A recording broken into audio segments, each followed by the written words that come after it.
Hello and welcome to Kart Life. Today it's the Kart Life Mario Kart Tour annual report. Happy anniversary to all. We're going to get right into the report. Let's go. As the author of Kart Life and a speaker for the greater community, we would like to present this address directly to Nintendo, DNA, and the developers of Mario Kart Tour.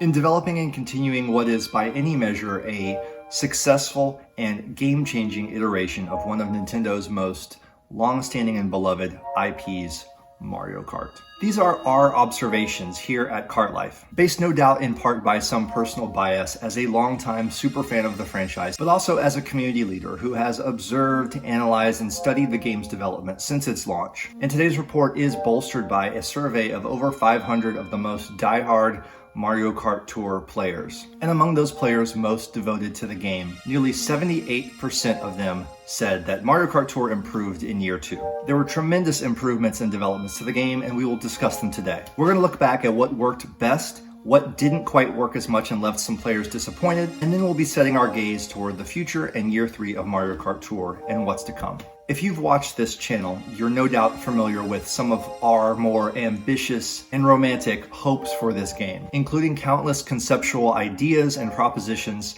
that we would love to share with Nintendo and collaborate on in the future if possible. And in a year that ended with the reveal of a character most requested here at Kart Life, Kamek, since our original character wishlist video, which went viral and allowed this channel to grow into what it is now. We here at Kart Life can't help but be confident about any small role we may have played in helping this game thrive and grow and develop, responding to the interests of the players and fans who, since the birth of this franchise, have followed this IP religiously, as well as the greater Mario properties and franchises overall. So looking at the data from our survey, almost 78% of respondees said that the game surely improved in year 2. Of course, some would say that some things improved, some things got worse, or things stayed about the same when you even it out. And surely after 2 years of a game that does include gacha mechanics and some pay-to-win elements, there's going to be some drop-off in the player base. We've seen this, and Nintendo has as well. It's clearly prompted them to continue incentivizing folks to continue their Gold Pass subscriptions, and even incentivize them to log in on a daily basis. The players that are often referred to as whales, players who support this game with a healthy amount of revenue on a regular basis, are still passionately devoted to this game. Nintendo's job in year 3 must be to make sure that these players remain engaged in spending in order for Nintendo to have those development resources to continue the game. But a large portion of the player base is made of Gold Pass subscribers, players who spend either just the Gold Pass subscription per month or maybe a little bit more every now and then. And there's a sizable community of players who play as free to play. 26.5% of the players surveyed identified themselves as free to play. In year 2, Mario Kart Tour improved the generosity towards Gold Pass subscribers with more rewards and perks. But players state decisively that this will need to be maintained and continued in year 3 in order for them to want to continue their Gold Pass subscription. Nearly a quarter of the players surveyed here stated that they will need to see the Gold Pass rewards continue to be improved and developed further, or they are considering canceling their Gold Pass currently. Some new perks, such as a free gold pipe for Gold Pass continuation every 3 months, seemed a little bit too infrequent to be significant. We might suggest once a month for this reward. And Gold Pass gifts from Tour to Tour too often include reused items. Nintendo recently began adding an extra high-end ticket for the free-to-play sector in the Tour gifts, and in general has injected a great amount of stimulus into the overall game economy lately in the form of event rewards, rubies, tickets, coins, and Twitter campaigns, all of which marked a huge improvement in the game overall, where every type of player, from the free-to-play player to the whale, felt an improvement of their count and their resources. These kinds of unilateral changes to the structure of the game and its rewards are emblematic of the success that most players attribute to Mario Kart Tour in year 2. But it must be continued in this upward trajectory in order for the company to not lose revenue and subscriptions,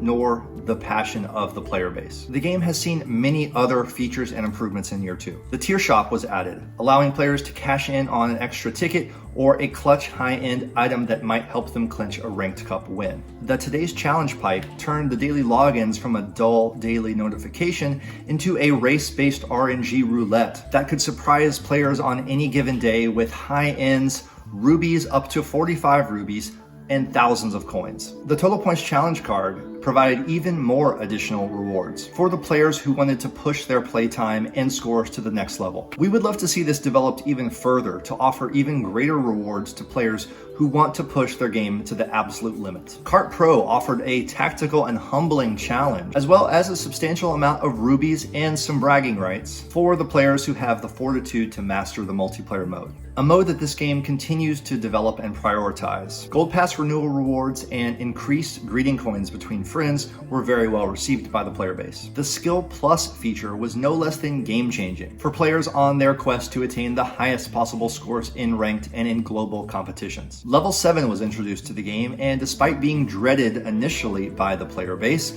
who had maybe recently maxed out some of their daily selects for tickets, this was an inevitable shift that all players eventually adjusted to. We just asked that Nintendo hold out a while for Level 8. Level 8, by far the least important addition to the game for the players surveyed here. Driver rewards gave us extra color variations of Yoshi, Shy Guy, Birdo, and Koopa Troopa, but as super drivers who were both challenging to acquire and treated instantly to some great coverage in the form of track value. The design of 100 pipes and special pipes improved in year 2, with frequent exciting week 2 pipes featuring returning characters and double spotlight rates. Special pipes with guaranteed exclusive spotlight items, which perhaps were increased after player backlash from non-spotlight special pipes. It would bring great player interest to see more specialty 30 and 50 pipes, such as glider-only pipes, kart-only pipes, or special pipes with high super rates, much like the fan favorite throwback driver's pipe. And finally, a new update to Mario Kart Tour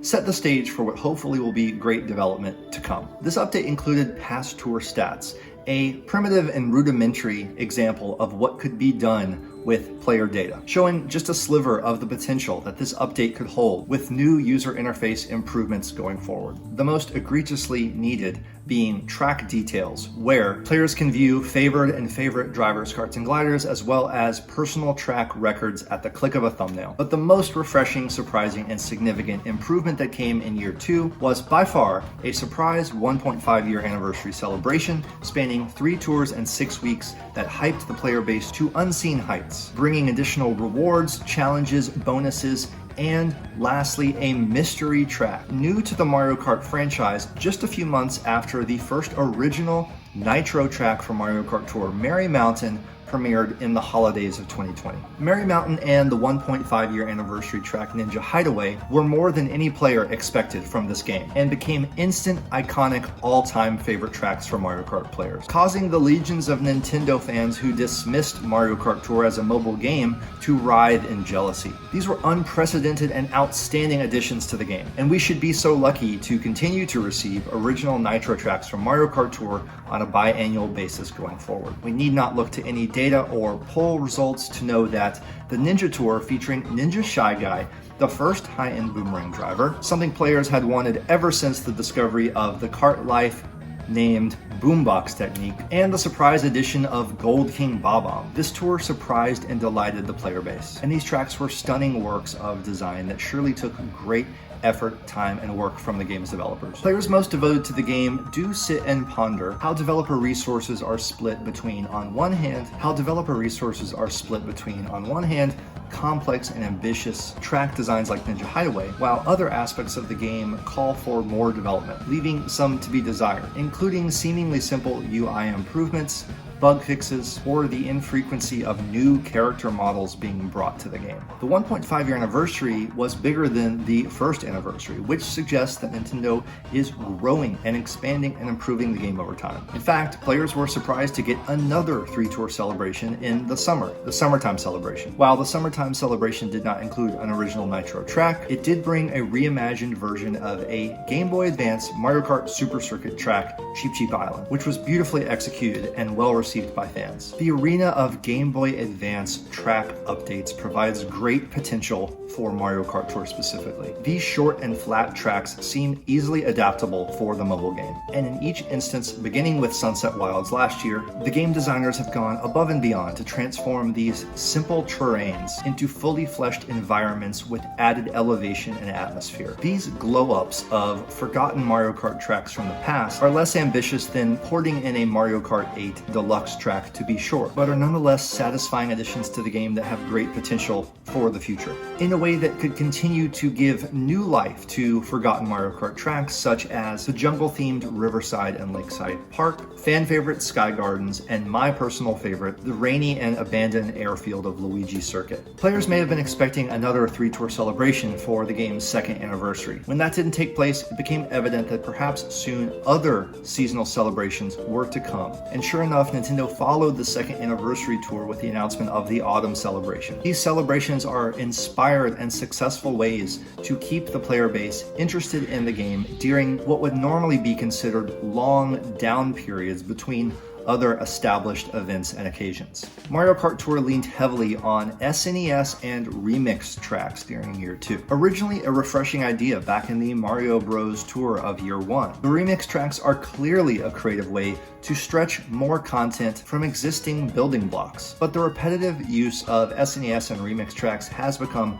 a source of disappointment to some fans. In a surprising bit of survey findings, the second most important issue to players surveyed was bringing more new retro tracks from past Mario Kart games into Mario Kart Tour. This is evidence of the great power of nostalgia that Nintendo holds in its hands. You needn't look further than the first Wii track that came to Mario Kart Tour, Maple Treeway, introduced in year 2, and just as ambitious in 3D space and scale as Merry Mountain or Ninja Hideaway. Maple Treeway is an all-time fan favorite track, and Mario Kart Wii's DK Summit followed soon after that. And while the SNES and remix tracks may have felt frequent in year 2, we mustn't overlook the addition of 2 Nitro tracks, 2 Mario Kart Wii tracks, and 2 Super Circuit glow-ups that defined year 2 of Mario Kart Tour and really carried the game on the other end of the spectrum. We here at Kart Life have talked extensively about the many beloved retro tracks that could and should be added to Mario Kart Tour. Tracks that would send shockwaves of excitement throughout not just the Mario Kart Tour community, but the greater Mario Kart and Nintendo community overall. Tracks from the continually neglected Double Dash like Daisy Cruiser and DK Mountain, Mario Kart Wii's Mushroom Gorge, Toad's Factory,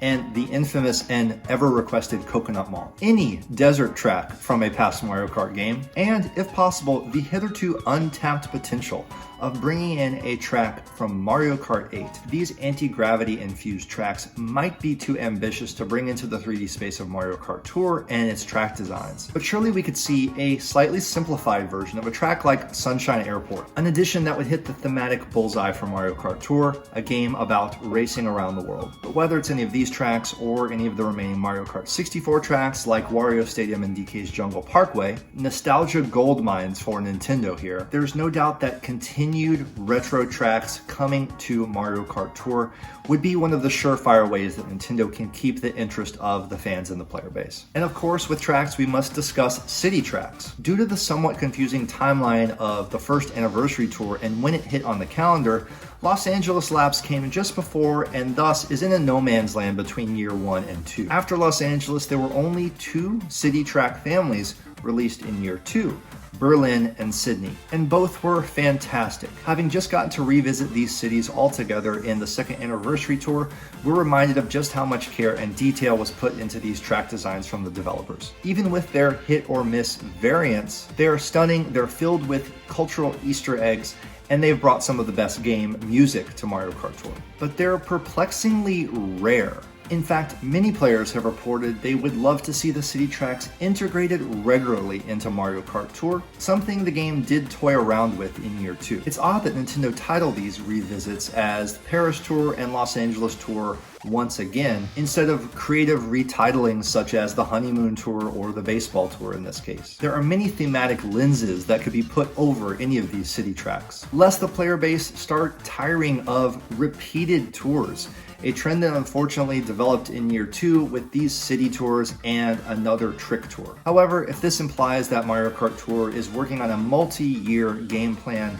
the players can tolerate these breaks in peak content. Tokyo continues to be a home base in Mario Kart Tour, and it'll be interesting to see how Nintendo continues to honor the cities and culture of Japan for special events and tours going forward. The city tracks, with their unique loadouts and all, are special. Vancouver Velocity, a fan favorite, went almost a full calendar year without returning to the game, even as an extra cameo in a Rosalina tour, for example, last winter. Creative couching of the city tracks in other thematic contexts would allow players to enjoy more frequently the hard work that the devs put into these city tracks. Perhaps the development of city tracks had been hampered by the global pandemic, but any new city tracks, and there are many the players have longed for, from Rome to Mexico City to Cairo, will surely be received with open arms in year 3. We must look for a moment at the most controversial area of Mario Kart Tour, Ranked Cup. For much time now, there seems to be great variance in Ranked Cup matchmaking and the opponent pairings that players receive. From lower tier players being matched against players over a dozen tiers above them,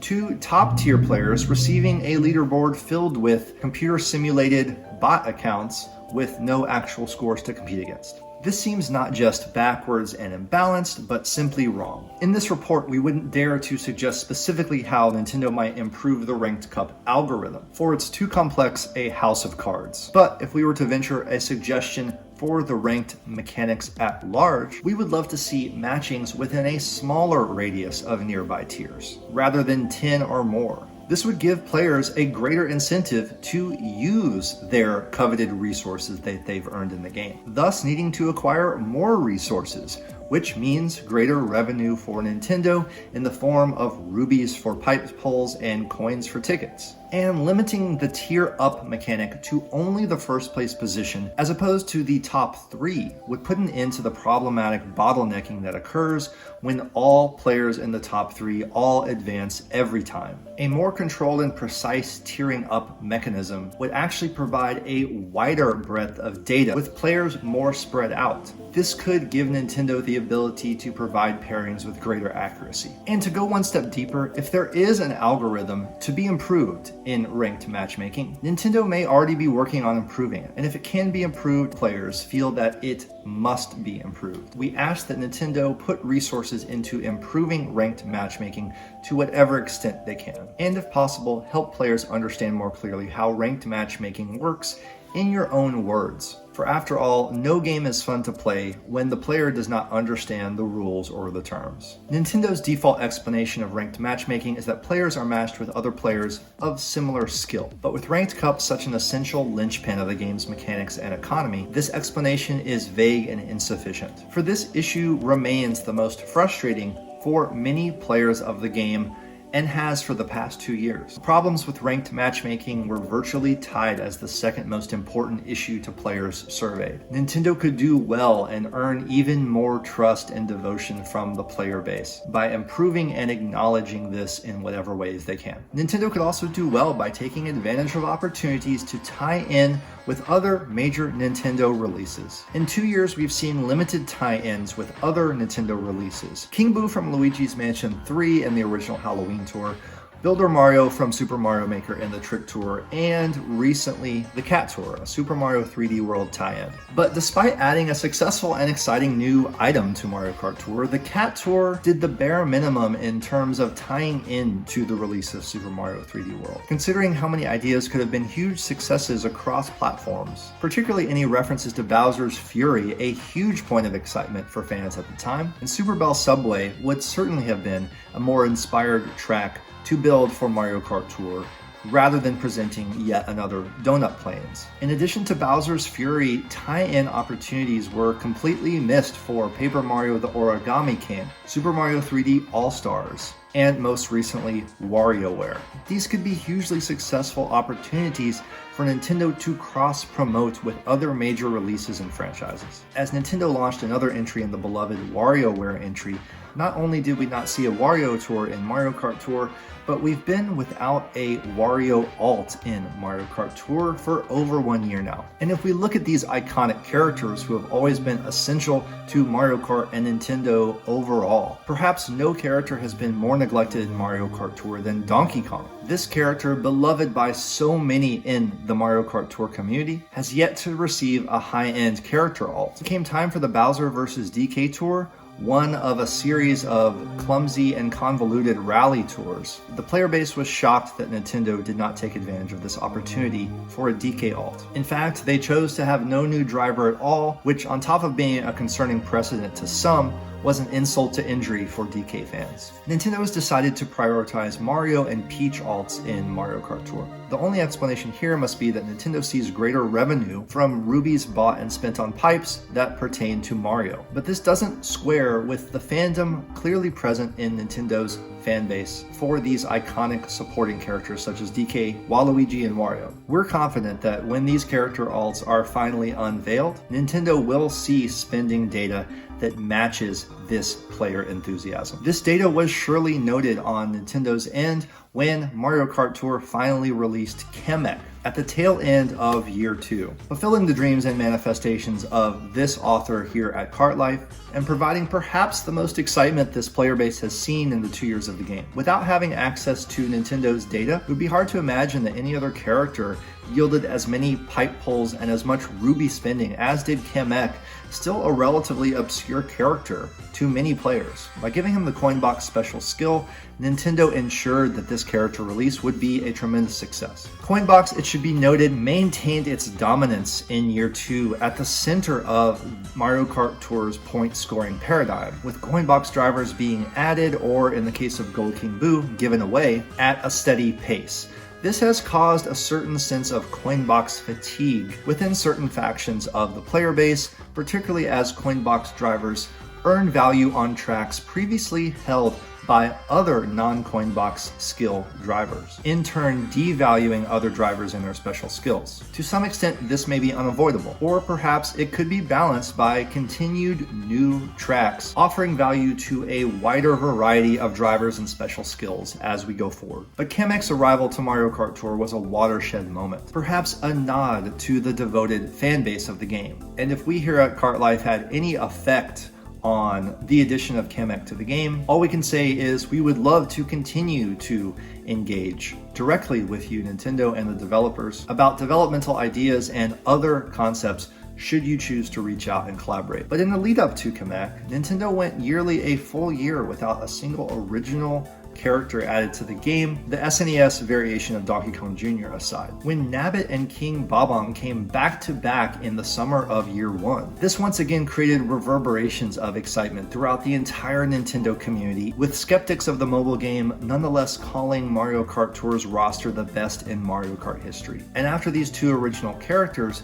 players hoped and assumed this would be a semi-regular occurrence. But Nintendo's insistence on releasing reskins of existing characters created a great sense of fatigue within the community. We don't know whether it takes a tremendous amount of resources in developing a character model with their animations and voice lines, nor do we know whether Nabbit and King Bob-omb originally received the response and Ruby revenue that Kamek received. Surely Nabbit, in his non-spotlight special pipe return, brought tremendous revenue to Nintendo. But what we do know is that bringing original characters into Mario Kart Tour is by far the #1 most requested feature and improvement for the player base as we go forward in this game. We here at Kart Life have defined our brand on the enthusiasm and passion for the rich world of original characters that Nintendo could tap into and bring into this game. With any hope, the dearth of original characters during year 2 of Mario Kart Tour will be looked back on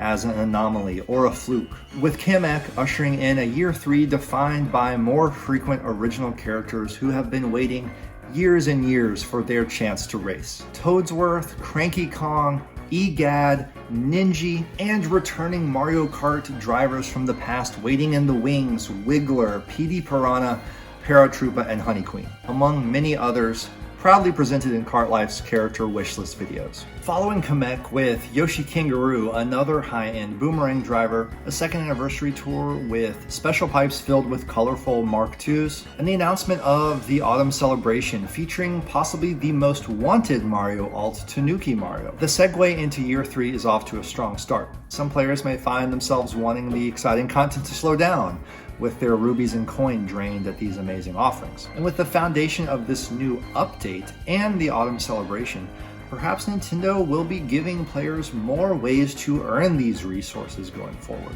thus inflating the game's economy overall, which makes sense for a lot of reasons. While we're no mobile gaming economists here, it stands to reason that Nintendo could benefit from allowing all players the opportunity to thrive, improve their accounts, and thus have a more enjoyable game experience overall, rather than the growing sense of frustration or resentment, which is always a risk and oftentimes a reality that Nintendo should be taken seriously. There has always been this sense of greater potential that the game could have with its development, yet the game has improved, and continued overarching game improvements might include new game modes such as the fan favorite Battle Mode, or a weekly time trial that could function similarly to Ranked Cup, matching players with ghost data and player data from around the world. These modes could be one way to provide more resources and rewards for players who wish to engage with the game even more. Many simple quality of life improvements to the user interface of the game could greatly improve the experience of the game overall for many. Whether it's the aforementioned track details and records, new standard challenge pages, or revamped and improved expert challenges. An expanded friends list, or perhaps the most egregious feature missing in action, the instant replay feature. A feature that would be as easy to implement as it would be beneficial to content creators sharing videos and anyone in the community who enjoys sharing their videos and runs and keeping that community engaged with one another. And Mario Kart Tour's interaction with this community via social media could be greatly improved. Official Twitter posts are often hours behind the times, and retweet campaigns often go unnoticed. We here at Kart Life feel strongly that it's important to accept and enjoy the game exactly as it is. At the same time, we believe it's our duty to hold the game we love to a high standard and provide this feedback from the community to help the developers understand the needs of the players and reach higher heights. It remains unclear to what extent the game's development has been hampered or slowed down by the global pandemic, and this of course must be considered. Meanwhile, Nintendo's focus on mobile gaming overall remains unclear. Revenue figures are rarely revealed to the public, and other games like Dr. Mario World, developed by the same companies, have announced their closures. Other Nintendo mobile games long in development have stalled out. Moreover, is another mainline Mario Kart console game in development for the Nintendo Switch or its successor console? Or is Mario Kart Tour, for now, the future of Mario Kart gaming? Mario Kart Tour has a pattern of adding features to the game that we never saw coming, and we look forward to seeing what the developers have in store for us in year 3. In whatever manner or amount these changes and additions take place, we are confident that Mario Kart Tour can and will improve in year 3 and beyond. Nintendo can and must keep all types of players invested financially and emotionally in the game by doing what they always have had the power and ability to do best, making good on the decades of nostalgia held by players around the world for these characters and properties. While improving the game, the user interface, Ranked Cup, and other modes on a performance level, all Nintendo has to do to earn the continued trust and devotion of this player base is to engage with that community by adding new original characters, retro tracks, and more varied character alts, mining that bottomless reserve of nostalgia held in the hearts of Nintendo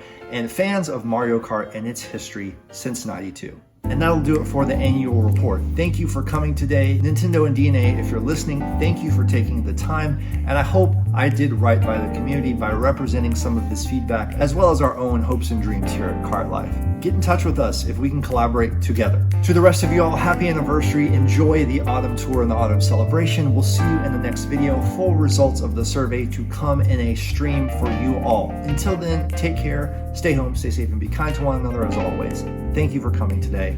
Bye-bye.